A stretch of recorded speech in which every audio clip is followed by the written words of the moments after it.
Before we go today and turn you over to the 5, let's make sure we have a reality check. The World Cup may be over, but the political theater is here to stay. And it's coming from one of the usual suspects, the gold standard. Jasmine Crockett, did you know the final matchup between Spain and Argentina was actually a commentary on racism? Here is Professor Crockett's history lesson during a hearing. This topic was not soccer, not even foreign relations, but the Smithsonian Museum. All of these people of color that was playing for all these teams. And ultimately, if you recall, the last two teams, it was Argentina and Spain. And it seemed like the vast majority of the world was rooting for Argentina, or actually against Argentina, right? And why was that? Spain had the best team. Maybe that's why they were rooting for them. There's also a racist history that exists. We are not here entirely sure what that was. I've watched it, I've rewatched it, I've analyzed it, and I'm not really sure the point Crockett is trying to make about the racism either for or against Argentina. But I then saw Samuel L. Jackson's Instagram story from earlier in the week, and I thought maybe this is what Crockett was getting at when it comes to Argentina. Jackson wrote, "Dear black people, please do not cheer or root for Argentina to win the FIFA World Cup. Argentina has historically been one of, if not the most racist countries in the world.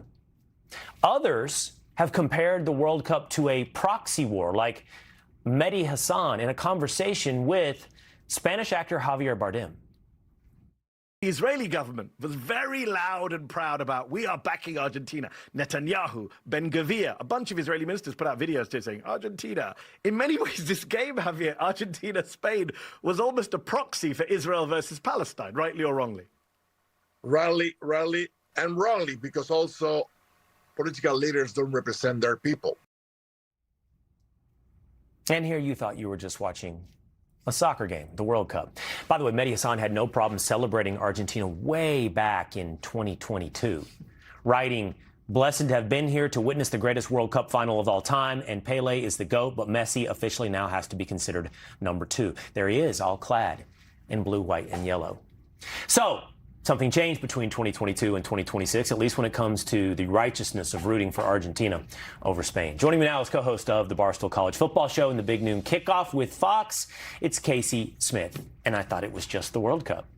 If you're watching that sport, I find it very hard to believe that you have that history lesson. Samuel L. Jackson at least laid it out, but I would say 90% of people watching that game, 95% of people, had absolutely no idea they even had to take that into consideration. It is not something that you have to do when watching sports. Impose your political beliefs or your worldview on 11 men on each side playing and kicking a ball around, trying to get into the goal more than the other. I get the argument. I understand that the history of Argentina is interesting. The politics of Argentina are different than the politics of Spain, but that doesn't have to inform the way you root for sports. And the way that Jasmine Crockett said it was that everybody rooting for Argentina must have known that, even though she wasn't even necessarily sure what she said. No one is sure of Jasmine Crockett. Maybe is she sure? I'm not 100% sure. But I do know that therapists are apparently to blame for the rise of adults cutting off their parents. The Wall Street Journal is saying that basically moms and dads are saying, if my adult child cuts me off, it must be because the therapists have said it, because everything becomes trauma. Incredible and destructive.